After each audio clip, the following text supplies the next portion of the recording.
It's hosting season. And this hosting season, you could enter eligible New York Lottery draw game tickets with Collect and Win for a chance to win a $5,000 gift card to use at the Home Depot. So, enter today and make one of the most stressful times of the year a little easier.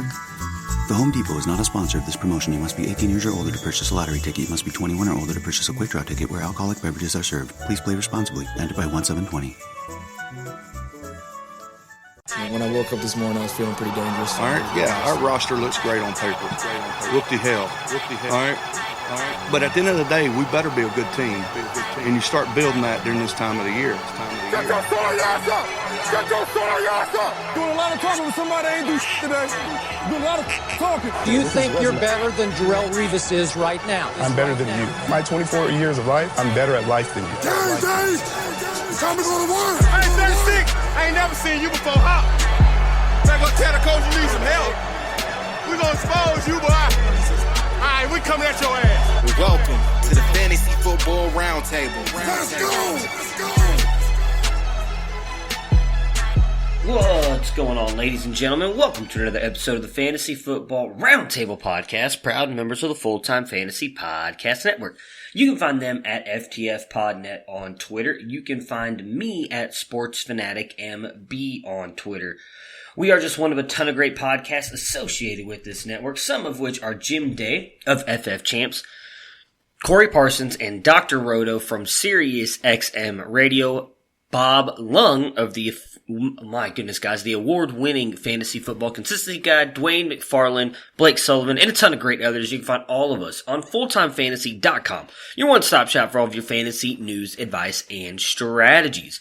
We at the Roundtable are also excited to be partnering with ExpandTheBoxScore.com. You can find them at XTBoxScore on Twitter. They have some of the best fantasy football, baseball, and basketball stats on the way, and also college football stats. College football stats, some of the hardest to find in the industry. If you follow me on Twitter, and you see all the stuff that I post about the college football prospects and everything, all of my stats come from their website. It is absolutely amazing. If you are out of the playoffs, or even if you want to get a jump start on next year's draft class, and you want to start looking at those prospects, analytics, their stats, everything they've done in college, and how they compare to some of the other prospects, check out this website. It is the best, I promise you. It is just $15 a year for a full-time membership. Again, just $15 for an entire year. And if you use our code ROUNDTABLE, you get 10% off of that. The best deal in the business. I can promise you that. For today's episode, it's just me. I'm running solo. I had some stuff going on Friday, as did Dennis, so we were not able to connect. It's pretty early here Saturday morning. I figured I'd still pump out a quick episode for you guys really quick. We will, man. I'm so used to saying we will because I'm used to having multiple people on with me. I will recap the Thursday night game between the Baltimore Ravens and the New York Jets, where, of course, Lamar Jackson continues to run wild over the NFL. And then I will jump in and preview all of the games for the rest of the Week 15 slate. Prepare for glory! I don't know if you got your popcorn ready. Do you got your popcorn ready? I came out the womb, I was ready. And he's hit the end zone for an unbelievable touchdown. I would be honored if you played football for this team. Throw it up above his head. They can't jump with me. Golly. Oh, they tackle him at the 40-yard line. Who can make a play? I can. Who can make a play? I can. Up on New York, 42-21. Lamar Jackson continues to just run roughshod all over the NFL. Start on the Jets side here. Sam Darnold, 18 of 32, 218, 2 touchdowns, and 1 interception. Gets you 18.8 points in this one. Le'Veon Bell comes back from, Bowling Gate or the Flu Gate, whatever you want to call it, but has a decent game here. Does a lot in the rushing attack here with 87 yards on 21 carries. So still getting the ball a lot, but nothing in the receiving game. Just 2 catches for 1 yard, getting you 9.8 points. Obviously, if you're a Bell owner and you were hoping to see more in the receiving game this year, it has just not happened. We'll see what happens if he stays with the Jets and moves on somewhere else. Should be pretty interesting. Outside of him, though, the only other players that do much of anything, Jamison Crowder and Robbie Anderson. Of course, Jamison Crowder had that, really weird, 2 minutes in the NFL game time, has that dropped pass in the end zone where he's just wide open and then makes an amazing catch with Marlon Humphreys all over him on the sideline of the back of the end zone there. He gets you 24 points though in this one, 90 yards, 2 touchdowns and 6 catches. And then Robbie Anderson, 66 yards on 4 catches as well to come in with 10.6 points. On Baltimore's side, Lamar Jackson again accounts for 5 touchdowns, 212 yards, 15 and 23, 5 touchdowns in this one, gets 86 yards on the ground, 37.1 points, likely already if you started him. You're looking like you're going to win your weekend. If you're going against him, you're already pretty pissed off because you feel like week 15 has gotten away from you. Mark Ingram, 76 yards and a touchdown on 13 carries in this one. Does add a 1-yard touchdown catch as well, 23.1 points. Seth Roberts, 14 points in this one, 66 yards and a touchdown on 1 catch, but then also Mark Andrews, 52 yards, a touchdown on 4 catches to get you 13.2 points. And last but not least, Marquise Hollywood Brown, 45 yards, 1 touchdown on 4 catches to come in at 12.5 points. We also had Miles Boykin catch a touchdown. I'm really interested to see what Miles Boykin does next year. I feel like he's someone who could really take a step forward in this offense. As for the rest of this game, I guess it's kind of what we expected. Obviously, if you were going against Lamar Jackson, which I was in one of my main dynasty leagues, you were kind of hoping all the talk about his leg injury was going to lead him to possibly sit down once they got up. That obviously did not happen.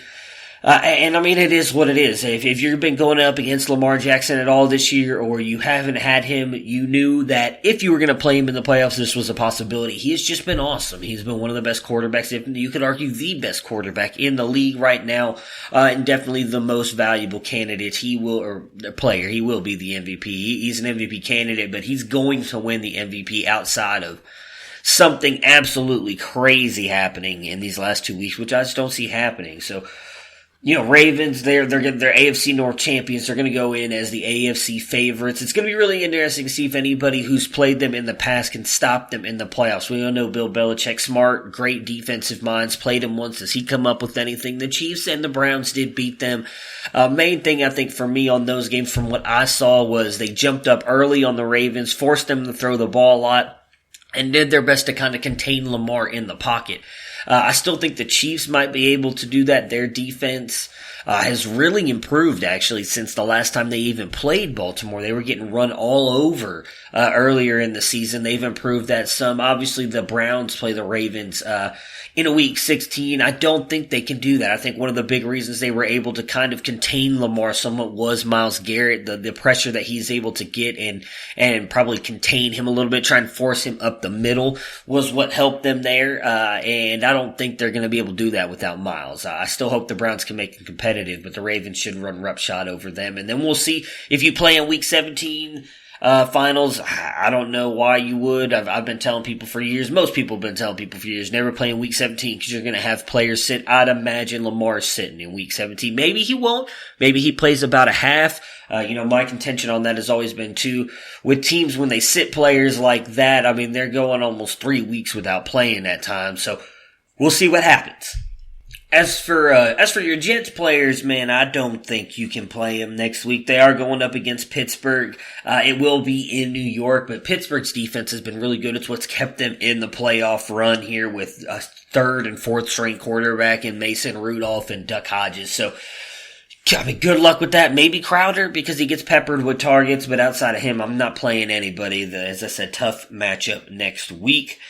That's it on the Thursday night football game. As I said, if you were going up against Lamar, hopefully you had Crowder or Ingram or Andrews on your team, because that would likely set off or offset some of what Lamar Jackson did. Otherwise, let's look into the Week 15 matchups on the Sunday games and the Monday night football game and see who we can help possibly win your week. We eating all day, bro. I'm hitting you every time. Every time you come as well, I'm gonna hit you. Y'all not gonna be able to do that. You don't want no problems, bro. You a little boy. I'm a man. It's about to get ugly. I want to score. Yeah. You only talk so much. It's time to do now. Not just a good old-fashioned rear end whipping. To the house, baby. I'm in a league of my own. They ain't ready for me. Are you tired? Are you tired? Let's go. Good game. Good game.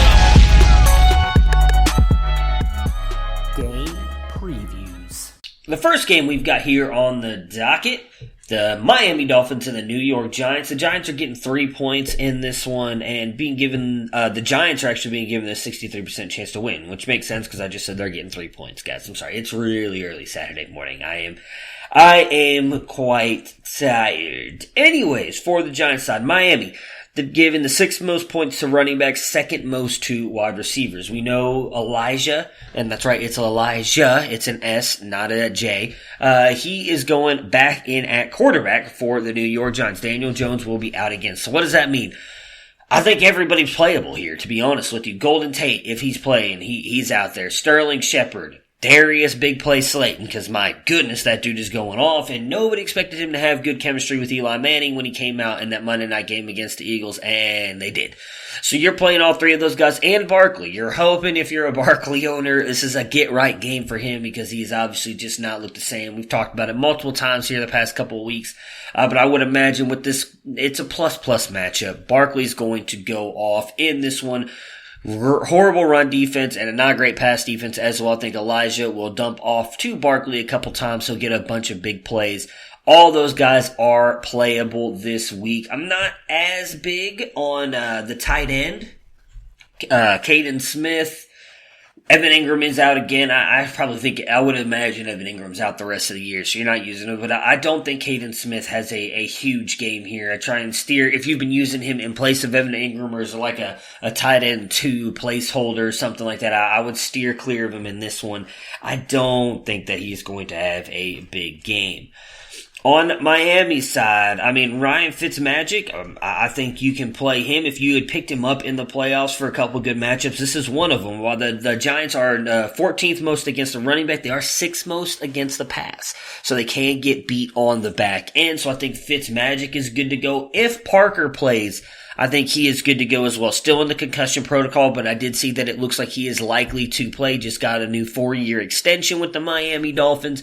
I think both those guys are plays this week and should be good to go. And I would also avoid Mike Gesicki in this one. I know he's had a couple big games lately, but I don't see him pulling off. I don't see him having a big game in this one. Really had a down week last week as well and a decent matchup. So I'm steering clear of him. For me, it's just Fitzpatrick and just Parker that I'm playing in this game.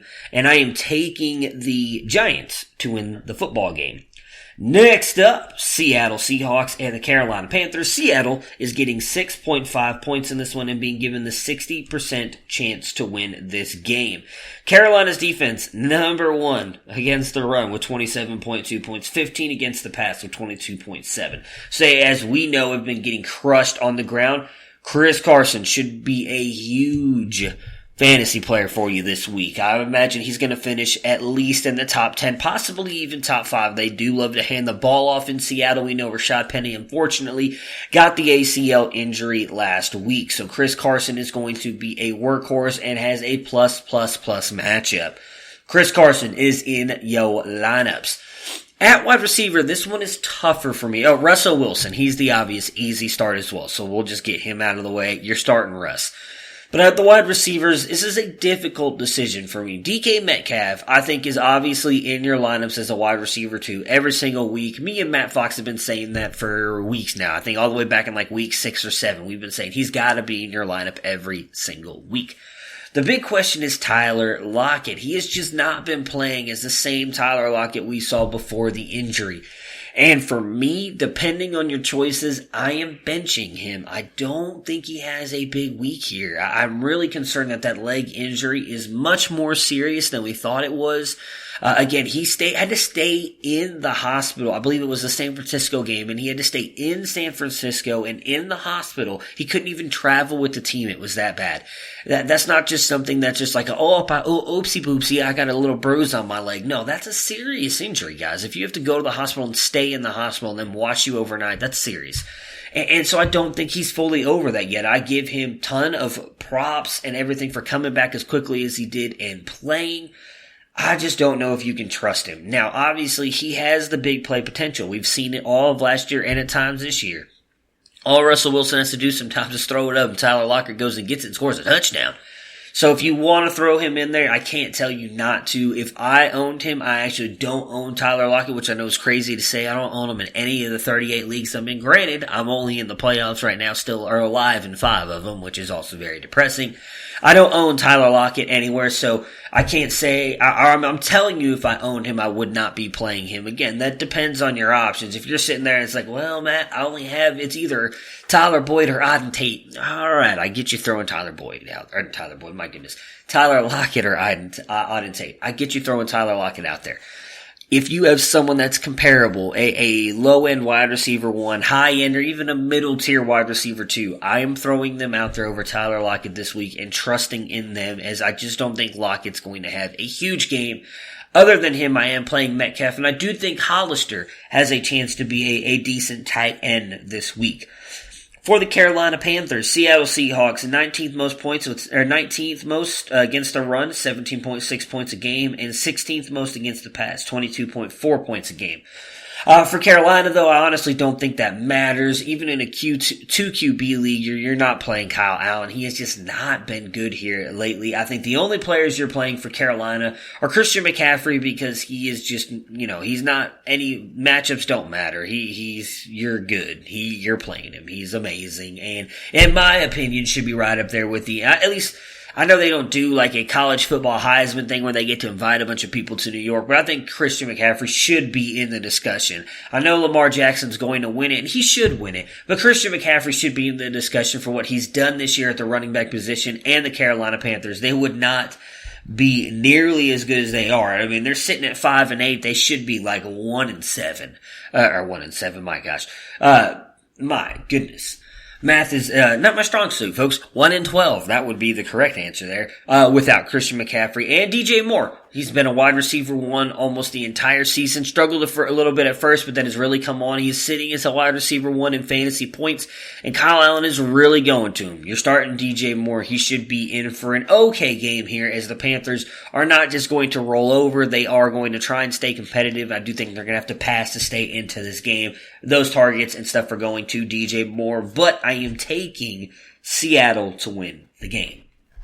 The next game up is the Cleveland Browns and the Arizona Cardinals. Cleveland is getting 3 points in this one and being given the 53% chance to win this game. Cleveland side here, I'm really not sure what to think of them. I'm really not. Arizona, we know, bad defense. 12th most points against the running back, 19.5. 7th most against wide receivers, 25.4. Number 1 against the tight end, which probably means Ricky Seals-Jones or / David Njoku are going off in this one. And no one's going to be starting them in their fantasy lineups, because we saw what David Njoku did last week, and it was god-awful. Granted, it was his first game back.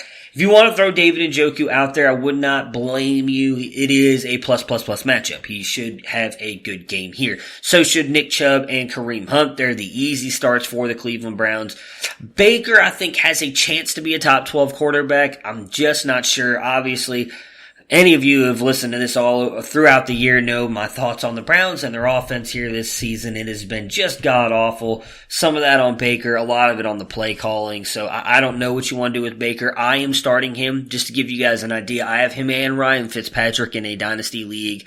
And in another one, I have him and Jameis Winston. And I'm just going to go ahead and roll with Baker in both of them in those instances, because I do think going up against Arizona, he is going to have a decent game here. Buccaneers get the Lions, which is also a plus matchup. We'll see. I just don't know. I'm going to roll with Baker, though. As for the wide receivers, I think Landry is gonna have a big day here. I really do. Landry has been phenomenal. He's really been the wide receiver 1 for Cleveland. Odell, I'm just not sure. I mean, everybody, I'm sure at this point, has seen the video of the Browns in the huddle, and Odell's just standing off to the side. You know, there's all the rumors about him leaving or wanting to leave Cleveland and everything. I'm not going to mess with any of that stuff till we get to the off season right now. I'm going to take the Odell approach. Ask me in the off season. I'm not worried about it. Let's just get through the season and see what happens. This team has obviously been an utter disappointment. That being said, I do think Odell comes in as a high-end, at least, wide receiver 2 this week. I thought he'd have a good game last week against the Bengals, and they shut him down. I mean, I don't even know what to say. I honestly feel like if I'm being I keep saying if I'm being honest, honestly, yeah, I'm sorry, guys.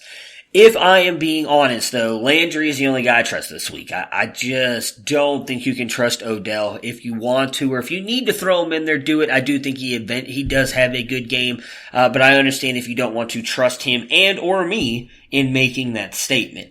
On the Cardinals side here, you talked about it, Cleveland's defense has really kind of improved in this back end, but started to struggle again against the rush. 15th most points with 18.6 against running backs, 21st most against wide receivers with 20.6. David Johnson and Kenyon Drake, the little duo backfield there. I still don't think you can start DJ. I know he got that touchdown last week. It was a little bit lucky, a little bit fluky. I'm throwing Drake out there. I still think Drake can have a good game. At the wide receiver position, I think Kirk will be all right. He does move around the formation a lot. I don't think Denzel Ward travels with him.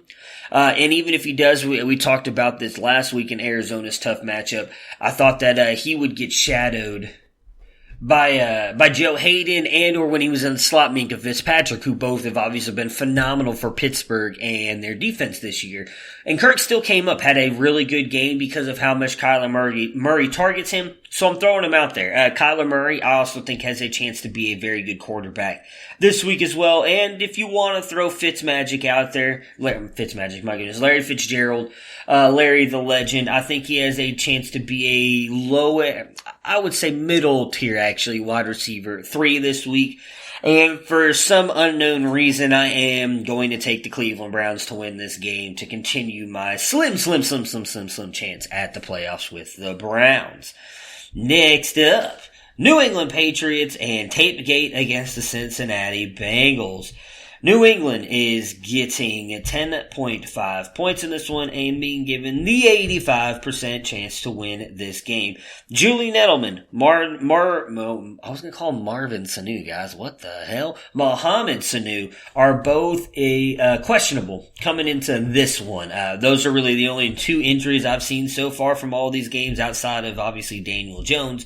And Devontae Parker, which we talked about in the first game, that might be affecting on the game here. I think Edelman's going to play regardless, so I would not worry that much about him. Cincinnati, 7th most points for the running back with 21.7 points a game, 20th most points against the wide receivers, though, with 20.7 points a game. That being said, who are you trusting at running back? No one. You're trusting James White. I do think he can obviously bring you back some points in the receiving game, which is going to be huge. He'll get you some rushes. I can't trust Sony Michel. I'm sure this is the game that Sony Michel goes off because the Patriots are going to get up on the Bengals. They're going to blow the Bengals out, and they're just going to give the ball to Sony Michel like 20 times in the 3rd and 4th quarter to try and run the clock out and run the game out. Still, I'm not trusting him. He has been god-awful the entire season. I don't know why you would put your faith in him now in week 15. James White, I do think, is still a good play. He's actually still sitting as a top 20 running back in fantasy this year, so that's still pretty damn good, and I think he's going to get some chances in this game. At wide receiver, for me, it's just Julian Edelman. We've seen that obviously he is Tom's go-to guy. Teflon Tommy, he goes to Julian all the time. I think Edelman has a good game here. If you want to throw N'Keal Harry or Jacoby Myers out there, do that at your own peril. I cannot trust either one of those guys. I mean, N'Keal Harry has definitely looked good since he's come back. Had a touchdown wiped off the board by a bad referee decision last week. Obviously had a touchdown in his first game. I think N'Keal Harry is someone you can definitely look at next year. I'm not expecting much out of him in these next 2 weeks. On the Bengals side here, we already know the Patriots 32nd against the running backs with 11 points a game, 32nd against the pass, 14.2 points against wide receivers. So studs against both. I still think you can throw Mixon out there. He's going to get the volume, getting some work in the receiving game, so he'll bring you back enough points to be startable.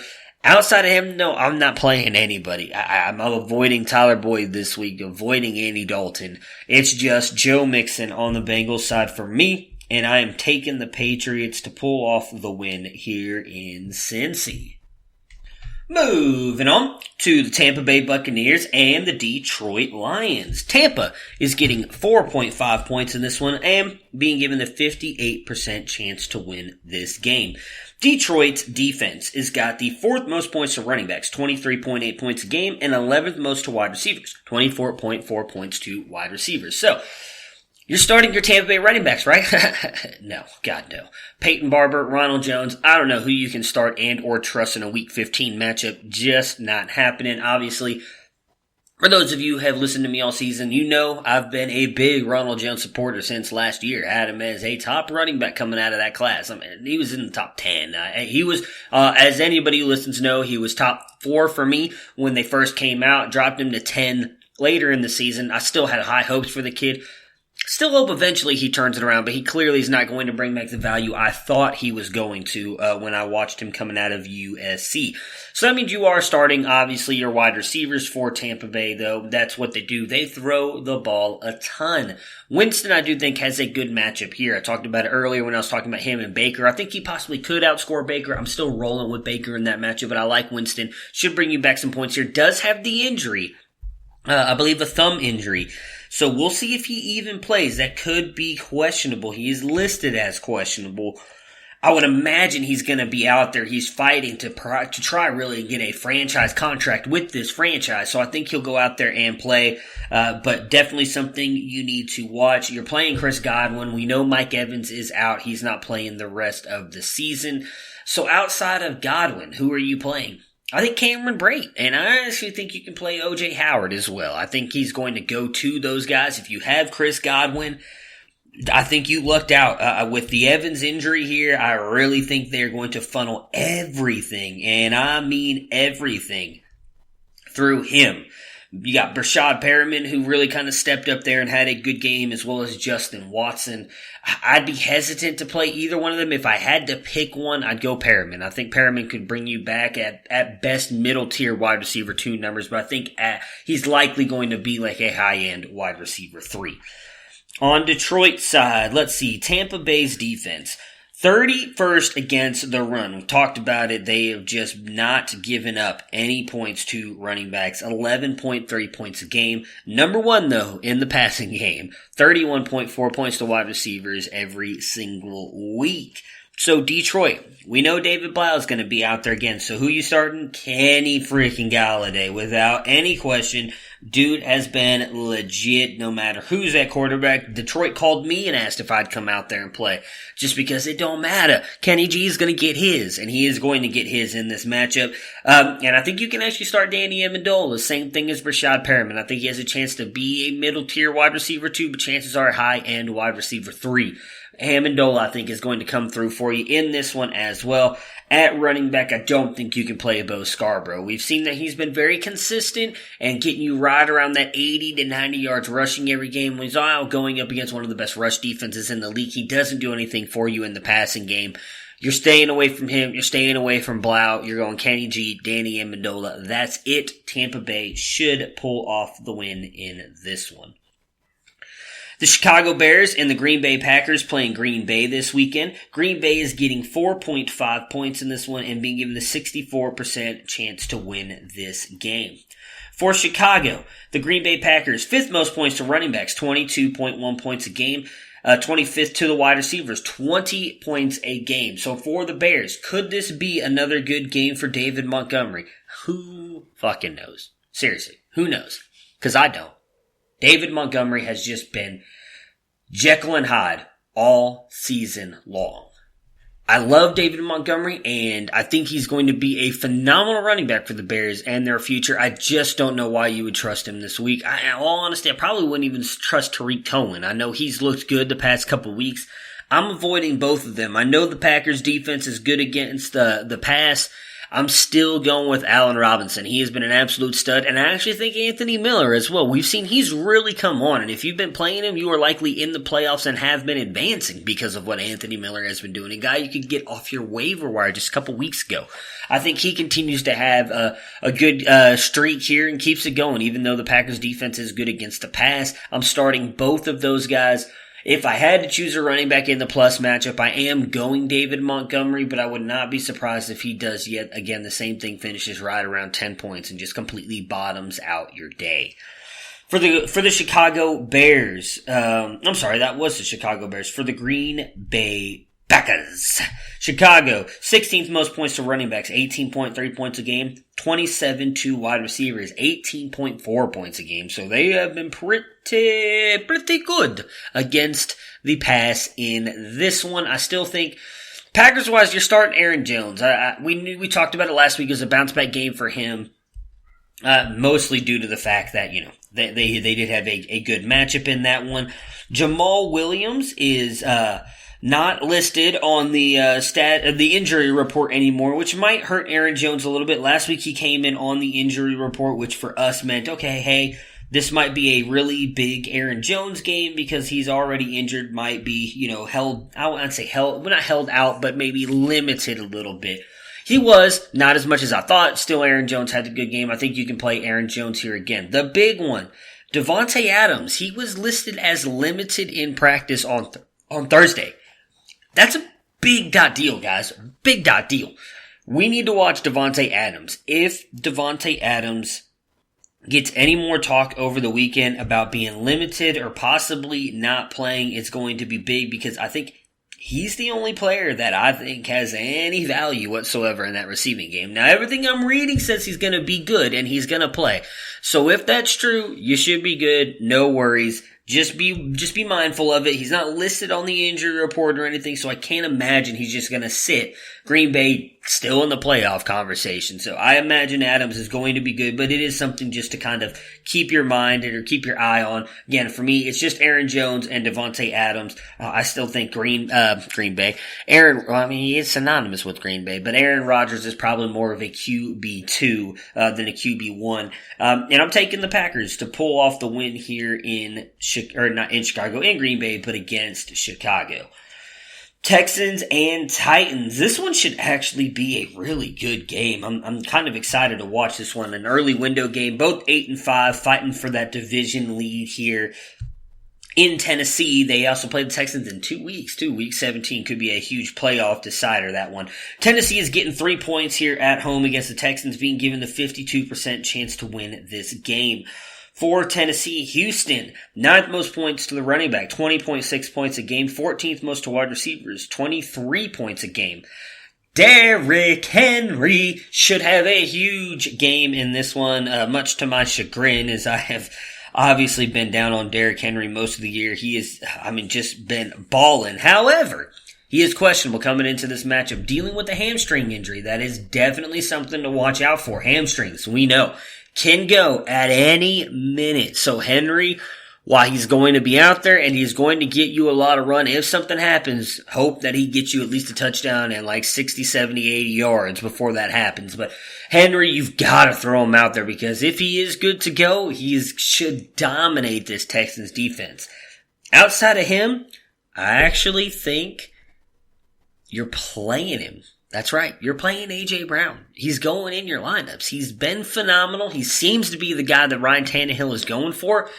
Tannehill, while I know he doesn't have the most beautiful deep ball in the world, that 98-yard touchdown pass to Brown last week, a little bit deceptive. He was wide open, but still, Ryan Tannehill and A.J. Brown seem to be having this really good chemistry. I'm throwing Brown in there. I think Brown is a good play. I think he could score a touchdown. Again, I know Houston's defense, not horrible, but they are decent against the pass here. I still think, 14th, that's a little below the midway of the league here. I think A.J. Brown's going to have another good one. So for me, it's Henry and Brown on the Titans. For the Texans, Tennessee's defense, been pretty good. 13th most points to the running backs, though, 18.7, but 18 against the pass, 21 points. You're starting Watson, you're starting Hopkins. Not even a question. Hopkins we saw last week in a good matchup, or a plus matchup for him, still went off, had good points. Will Fuller is still listed as questionable. This is twofold. If you're a Fuller owner, obviously you want him to play, and if he does, you're playing him. If you're a Hopkins owner, I think you kind of want him to sit again, because Hopkins definitely gets targeted a shit ton when Fuller is out. So if Fuller's in, you're playing Fuller, and if Fuller's in, you're still playing Hopkins because he's going to get his. Obviously, though, if you're a Hopkins owner, you're hoping Fuller sits. The running back position, it's obviously the better matchup for this team. I'm not playing either one of them. I just can't trust them. We talked about this with Matt on the Monday episode. He was talking about how he might still lean a little bit toward Duke Johnson, especially with Fuller being out. Duke Johnson does get a lot more work in the receiving game. You want to take a shot in the dark on him, go for it. I love Duke. I thought he was a great Cleveland Browns player. Hated that they traded him. I just don't see him or Hyde doing much here. So I can't trust him. For me, it's just Watson and Hopkins. And if Fuller plays, I'm trusting Fuller. And I am going to take Houston to win a low-scoring, close game here. Broncos and Chiefs going up here against each other in the early window, one of the last few. We got one more game after this in the early window games. They are going in Kansas City, and KC is getting 10 points in this matchup. They are being given the 87% chance to win this game. Going up against that Denver defense. Denver, 24th most points to the running backs, 17.1, and 24th most points to the wide receivers, 20.4. So a top-tier defense in both categories. Vic Fangio has really turned this team around in the second half. They were getting run all over at the beginning of the season, have flipped it. For Kansas City's side here, I think it's pretty easy. I'm not starting any of the running backs. I'm avoiding him. You have to pick one up. I guess you're starting Shady because he's probably getting more work, but Damian Williams still questionable. There's talk that he might come back. If he comes back, that backfield gets even more confusing. You're starting Patrick Mahomes. I think he's going to be fine here. It is a tough matchup for him. Patrick Mahomes has been struggling. Obviously, it's not looked like the Patrick Mahomes of last season. He's still likely going to get you enough points, and I don't imagine you drafted a decent backup quarterback. You probably didn't think you needed one in dynasty leagues. Depending on who you have, I wouldn't mind starting someone over Patrick Mahomes. I think he'd get you close to 200, 300 yards in this one and a couple touchdowns. So I think he returns to the Mahomes of old here playing in KC. And you're starting Tyreek Hill and you're starting Kelsey. We talked about it a little bit last week and taking a shot on Hardman. Dennis said he would. Hardman comes through for you as he gets that one touchdown pass. I'm not doing it this week, though. Now, this is probably the week you should do it, as Hill is likely going to get a lot of time against Chris Harris. I just can't do it. I'm going Hill. I'm going Kelsey. Those are the main guys for me, and Mahomes. McCoy at running back if you have to start a running back. Denver's side here, same thing as Kansas City. No real injuries. Obviously, Kansas City with the Damian Williams one. We'll see what happens with that. Kansas City's defense. So they are giving up the third most points to running backs in this one, 23.9 points a game. 29th most points to wide receivers, 17.4. Phillip Lindsay in for a huge day here. Love Phillip. Love him. He should be awesome. Getting pretty close to 1,000 yards again this season, so I'm really happy for him on just 180 carries so far, which is just ridiculous. But I think he's going to have a really good game here. Royce Freeman, probably a flex starter for me. I think he's going to get some run. We've seen him involved in the passing game. I wouldn't be mad at you if you plugged Royce Freeman in your flex spot. I think both of them can have good games here. Outside of them, it's just Cortland Sutton. I know he had a bad week last week, but Cortland Sutton is by far their best player in the receiving core here.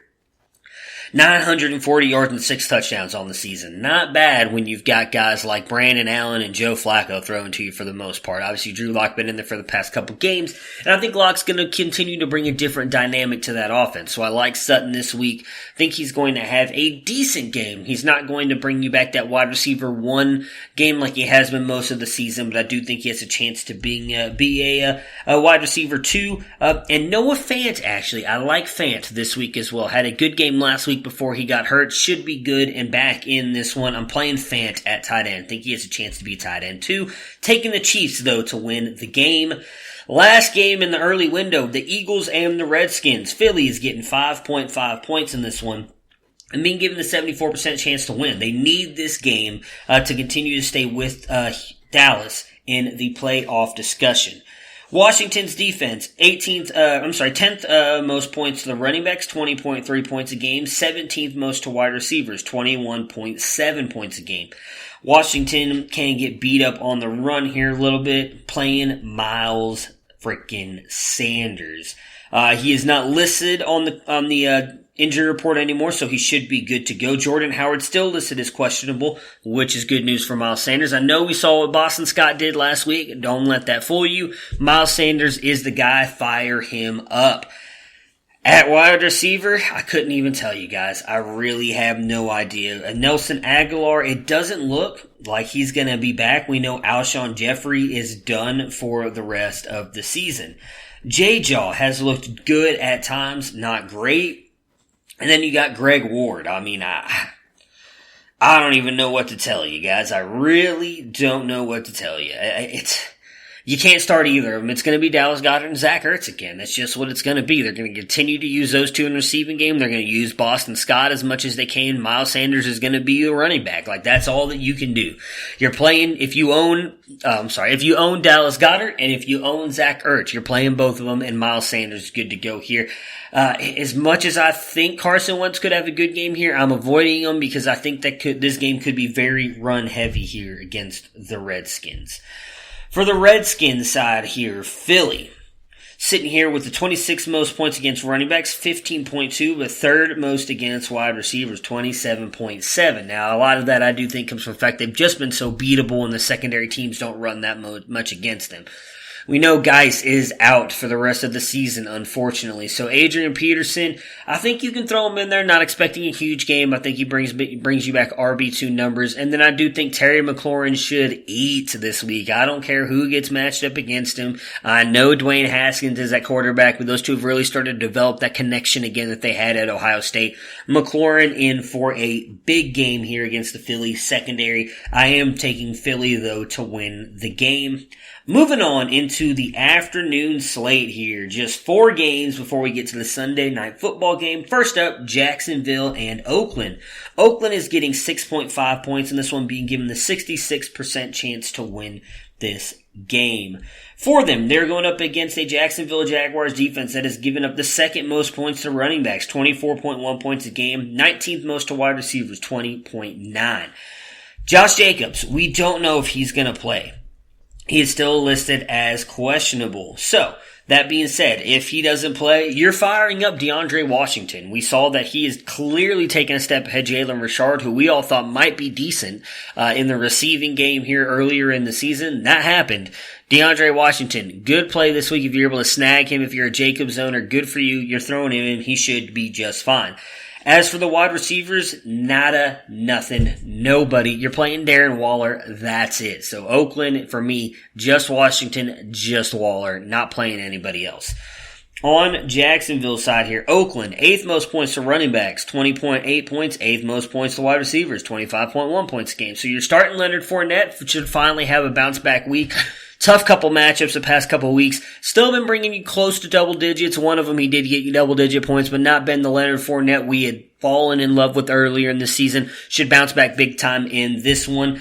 DJ Chark is out, which is huge. That sucks for Jacksonville Jaguar fans and someone like myself who's loved DJ Chark and what he's done this year. But I do think that means you can fire up Dede. I think Dede Westbrook's going to be in for a huge game here. Should be the guy that Minshew goes to a lot. And in all honesty, little bit, should I say sleeper? I don't know if he's necessarily a sleeper. He's had a couple of good games here at wide receiver for Jacksonville. With Chark out, I think he can do it again. Fire up Chris Conley in your flex. I think Conley actually has a sneaky good game here. Plus matchup. I do think the Jags run the ball a lot with Fournette. And I do think they're going to focus most of their defensive attention on Dede Westbrook, him being the guy. Chris Conley, sneaky good game this week. I think he's a worthy flex play, and I'm actually taking Jacksonville to pull off the win here. Next up, Vikings and Chargers. Minnesota is getting 1.5 points in this one and being given the 53% chance to win this game. The Chargers defense, 11th most points to running backs, 19.5. 31st most points to wide receivers, 16.7. So they can get beat on the ground. Dalvin Cook, you've been firing him up all season anyway. Alexander Madison is out, which means Dalvin Cook should get even more work. Cook should be phenomenal in this one. At wide receiver, I still think you have to fire up Diggs. He has been good at times. You know, me and Matt kind of talked about it a little bit. He's been a little bit more on and off than I actually kind of thought he was. I thought he'd been better than he had. Still think you fire him up, even though it is a tough matchup against this Chargers secondary. He's really the best wide receiver they have. Thielen likely out again in this one. Olabisi Johnson is questionable. So I don't know how you can fire it up, how you can't fire up. My goodness, why can I not think here, guys? Why you cannot fire up Stephon Diggs? I actually do believe Thielen is going to play in this one. I take that back. So regardless, you're firing up, and in my opinion, both of them. Thielen, first game back. I would imagine he's coming back because he is fully healthy. That hamstring ain't bothering him anymore. You're firing him up. You're firing up Diggs. I think they're both going to be fine. And I think Irv Smith's got a little bit of low-end, tight-end 2 value for you. So I'd go Irv Smith as well. I think he's going to have a good game. Let's see here on the Chargers side. What is Minnesota's defense doing here? Minnesota Vikings, 25th most points to the running back, 16.4 game, 10th most to wide receivers, 24.9. Still starting Eckler. I don't care. He has been phenomenal. He's been getting a lot of work in the receiving game. Eckler, a stud. Melvin Gordon, for me, probably more of a high-end running back too. Still playing him, but I like Eckler more in this one just based on the receiving value. At wide receiver, I think you're playing Keenan Allen. I just don't see how you can sit him. He's been okay. I think he has a decent game here. Mike Williams is the questionable one for me. I personally would not start him. I know he's had a couple good games here lately, not getting targeted a lot, but have been making these beautiful circus catches and obviously got a touchdown last week to finally get into the red zone this year. But I'm not trusting that to happen again this week. I'm going, for me, it's just Eckler, Gordon, and Allen on this offense for me. And I'm taking the Minnesota Vikings to win the game. Rams-Cowboys, this should be a really good one. Huge playoff ramifications in this one. Rams coming into Dallas, they are getting 1.5 points in this one, but Dallas being given the 62% chance to win this game. The Cowboys going up against the Los Angeles Rams here. 21st most points to the running back, 17.4. 23rd most points to wide receivers, 20.4. So been very good defense. What does that mean? You're playing Zeke. You have to play Zeke. He's what their offense should be centered around, even though it really hasn't. You're playing him. Dak, I don't know. I think Dak could have a good game here. I also think Dak could be the Dak we've seen the past couple weeks and absolutely suck. So depending on who you have at quarterback, I don't think he has a huge game here. I think he's a QB2. If you've got a guy you think could be a QB1, you're playing him over Dak. I don't know how your roster lineup is set up, but I would try and avoid Dak if I'm being honest in this one. The Cowboys always play better at home, and they are getting the Rams at home here, but this is a different matchup than they've had at home all season long. This is a winning team, and we also know that they have not been able to beat winning teams at all this year. They're coming into Dallas. It's going to be a struggle. At the wide receiver position, Amari Cooper tends to play 10 times better at home than he does on the road, but I'm avoiding him in this one. He should get Jalen Ramsey. For the most part, since Ramsey's come over to the Rams, he has absolutely locked down everybody. I am not trusting him. If I have to pick one, I'm going Gallup. I think Gallup will be able to get open on the other side of Ramsey, and I do think that Dak is going to kind of feed him the ball if Cooper is not getting open. I don't expect him to get shut down like he did against Gilmore with the 0.0 points, but I'm not expecting double digits out of Cooper. He's going to have to score you a touchdown to get you those double digits. I don't think that happens. On the Rams side, the Dallas Cowboys, the defense has been good this year. 20th most points to the running back, 17.5, 26 to wide receivers, 19.4. So they've been in the top tier defenses all season long. You're playing Todd Gurley, though. He's been good ever since all of a sudden Sean McVay realized, oh, you know what? Todd Gurley can still run the ball. Maybe I should give it to him. He's been good. You can play him. Gurley should have a really good game in this one. At wide receiver, I'm just going Woods and Kupp. When we talked about it with Matt on Monday's episode, those two have been really good here for the most part this season. Brandon Cooks has just not looked right. I'm playing both of them. If Gerald Everett is out, are you playing Tyler Higbee? Right now, if Gerald Everett is ruled out, my bad. I thought he was still questionable. Gerald Everett has been ruled out. Tyler freaking Higbee. I mean, he's been good. I will give him that. The Cowboys have not done horribly, but they've not done great against the tight ends, so I think you are. You can fire up Higbee. If you owned Everett and you picked up Higbee, hoping that he could play a little bit like Everett, I think you can play him. I think he's got a chance to finish right at the top of the tight end tier 2 position. This week in a decent matchup here against the Dallas Cowboys. I am taking, this is a tough one. I'm going to take the Rams, though. I do think that Dallas is going to keep it close. I don't think this is all going to be any kind of blowout game. I think Dallas keeps it close, but the Rams find a way to pull off the win here in Dallas, setting up a huge NFC matchup next week with the Eagles, if the Eagles beat the Redskins. Falcons and 49ers. San Francisco getting 11 points in this one and being given the 82% chance to win this game. Falcons defense, 23rd against the run, 17.3 points to running backs, 12th most to wide receivers, 24.3. I don't know who you can play, and I take that back. I do know who you can play at running back for the 49ers. It's Raheem freaking Mostert. Dude has been on fire the past 3 weeks. Kyle Shanahan has come out and said he's played so well, there's no way we can't feature him more. I think Mostert's the guy for the rest of the season. Tevin Coleman struggled. Matt Breida, good at times, injury history. Jerick McKinnon on IR. You are playing Raheem Mostert if you got him. He could be a league winner and a week winner for you. At wide receiver, Debo and Kittle, for sure, as receiving options are going to be in there. Are you playing Emmanuel Sanders? I think you are. I think Emmanuel Sanders is going to have a decent game here. Obviously, a lot of his points came from the huge touchdown play last week, and then him throwing a huge touchdown pass as well to Raheem Mostert. All that being said, I think that Sanders can have a good game here. I think he's a middle-tier wide receiver, too. I think Debo's going to be better, and obviously George Kittle is a absolute monster. Kittle should have a big game here as well. For the Falcons, we know San Francisco's defense, very good this year. 30th most points to the running back, 12.2. 28th most to the wide receiver, 17.9. Not a good matchup for them. I'm avoiding Devonta Freeman.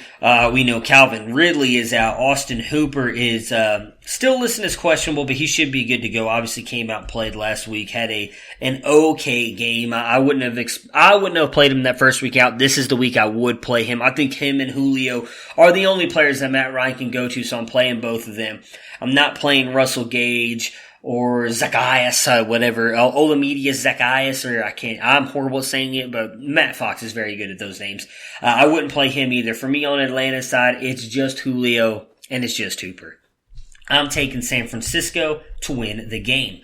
Alright, the Sunday night football game. Buffalo Bills and Pittsburgh Steelers. I am so glad that this got flexed into the Sunday night game because I think it's going to be a very good one. Pittsburgh getting 1.5 points in this one and being given the 51% chance to win this game.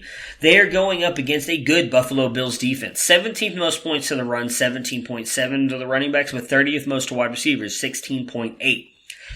I don't know who you can trust though. Now, the word is James Conner could be back. He is not listed on, or both him and Juju are both listed as questionable on the injury report.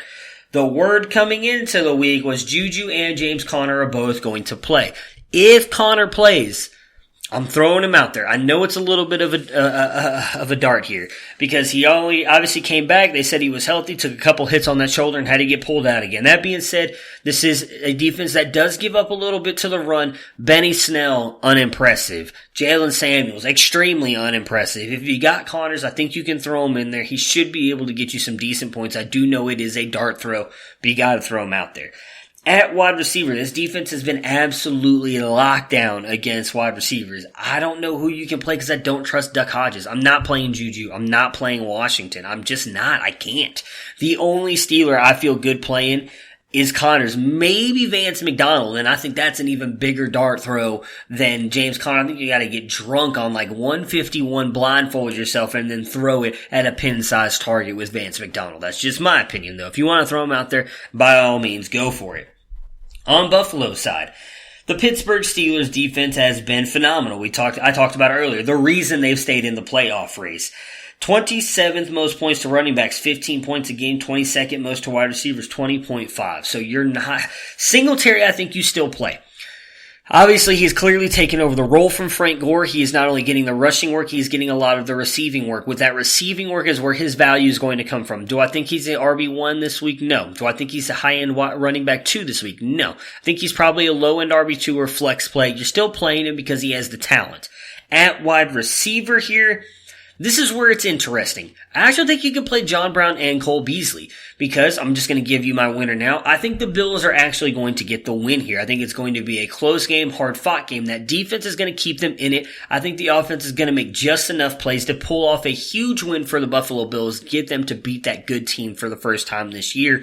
John Brown, I think, is going to get a long touchdown in this one, and I think Cole Beasley is going to be the underneath target that keeps the chains moving. So I'm playing both of them. I expect Beasley to get right around 10 points, and I think Brown gets you 14, 15, possibly even 16. So both playable this week with Singletary and Josh Allen, because I do think he's going to be running a little bit. He's going to get you some rushing yards, possibly even a rushing touchdown in this one. I like Allen in this matchup, so I'm playing all your usual Bills guys.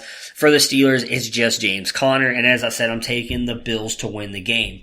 The last game of Week 15, the Monday Night Football game, which I honestly, unfortunately, don't think is going to be that good. The Indianapolis Colts and the New Orleans Saints. New Orleans getting 9 points in this one, being given the 71% chance to win this game. Let's start with the Colts side, though. New Orleans, 29th most points to running backs, 14.2. 4th most points to wide receivers, 27.2.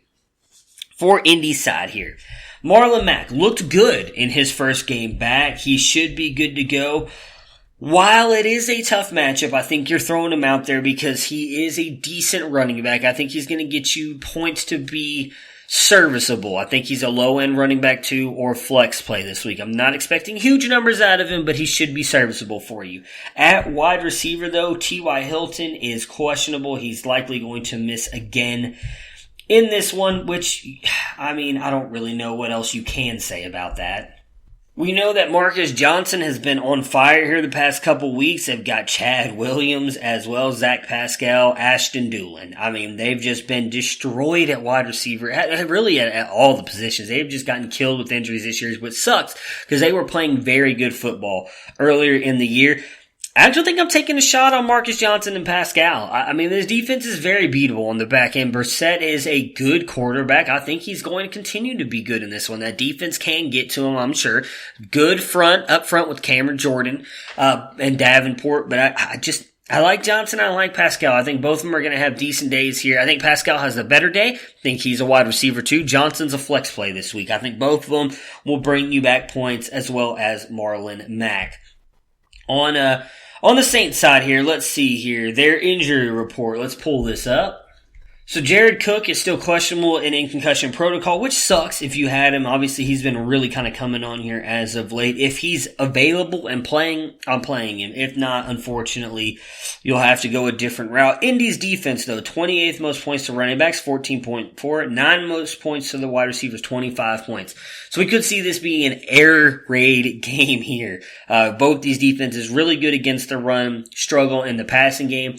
I mean, if you want to start Alvin Kamara, go for it. Obviously, what's really been holding him back this year has been the touchdowns. He's been decent on the ground, been getting some work in the receiving game. Just hasn't been able to find the end zone, really. Just 1 touchdown on the entire season. That's hurt him. I don't see how you can sit him, though. He is by far one of the most talented players in the NFL. At wide receiver, Michael Thomas should go off in this one. And even though this is a bad pass defense, he's the only wide receiver I'm trusting. I just don't know about Ted Ginn. If Cook was in, I'd throw him out there. A great receiving option, a great tight end. I think both of them would be playable. But if he's not out there, I think for me it's just Michael Thomas and Alvin Kamara. Taking the Saints to win this game. So, that does it, guys. That is the Week 15 preview show. Thank you so much for listening to me. I apologize for the bad English there and kind of, foot and mouth stuff running all over myself, word vomit, all that good stuff. Very early here Saturday morning. Wanted to try and get this out as early as possible for any of you guys got honey-do list or doing some Christmas shopping. Let you guys have my thoughts on all this stuff. We appreciate everybody who listens. If you guys have a chance, rate, review the show. We would appreciate it. It really helps us out. You guys have done a really good job of that throughout the year, really kind of boosting the rate and review numbers up, and we really appreciate it. It really makes us look good for the network. So, guys, have yourselves a wonderful weekend. If you're still in the playoffs, I hope you guys win your Week 15 matchups and move on into the championship next week. I can't believe it's already here. Enjoy the football, guys, and have yourselves a good weekend. Prepare for glory! I don't know if you got your popcorn ready. You got your popcorn ready. I came out the womb, I was ready. And he's hit the end zone for an unbelievable touchdown. I would be honored if you played football for this team. Throw it up above his head. They can't jump with me. Golly. Oh, they tackle him at the 40-yard line. Who can make a play? I can. Who can make a play? I can.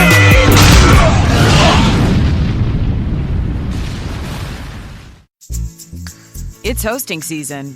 And this hosting season, you can enter eligible New York Lottery draw game tickets with Collect & Win for a chance to win a $5,000 gift card to use at the Home Depot.